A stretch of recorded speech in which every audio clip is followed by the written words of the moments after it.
নমস্কার বন্ধুরা, আপনারা হয়তো বাড়িতে পনিরের অনেক ডিশই বানিয়েছেন।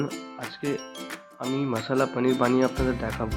একবার আপনারা বাড়িতে এভাবে ট্রাই করবেন। প্রথমে পনিরগুলো ছোটো ছোটো করে পিস করে কেটে নিয়েছি এবং তার মধ্যে নুন, কাশ্মীরি মির্চি মিশিয়ে একটু ম্যারিনেট করবেন, সাথে একটু সরষের তেলও দেবেন যাতে পনিরগুলো সফট হয়। কিন্তু পনিরগুলো ভাজার সময় লক্ষ্য রাখবেন যাতে বেশিক্ষণ ভাজাটা না হয়ে যায়। ফ্রাইটা যেমন খুবই অল্প পরিমাণে হয়, মানে জাস্ট পনিরগুলো দিয়ে করে তারপরে কড়াইতে একটু নাড়চাকে উঠিয়ে নেবেন। এতে কী হবে না, পনিরগুলো খেতেও ভালো হবে, টেক্সচারটা খুব ভালো হবে এবং পনিরগুলো রাবারের মতো হবে না।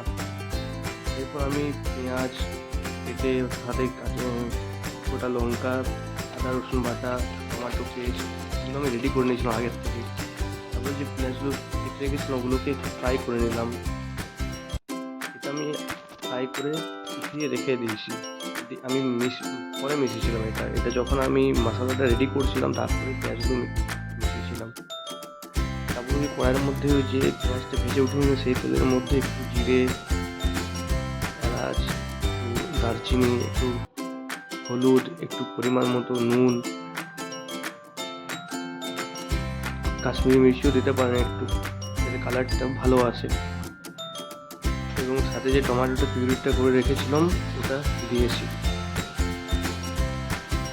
দিয়ে একটু ভালো করে ফ্রাই করতে হচ্ছে এবং এরপরে আদা রসুন বাটাটা আমি দিয়ে দিয়েছি। আদা রসুন বাটার পরে যে ভেজে রাখা পেঁয়াজটা ছিল সেটাও দিলাম।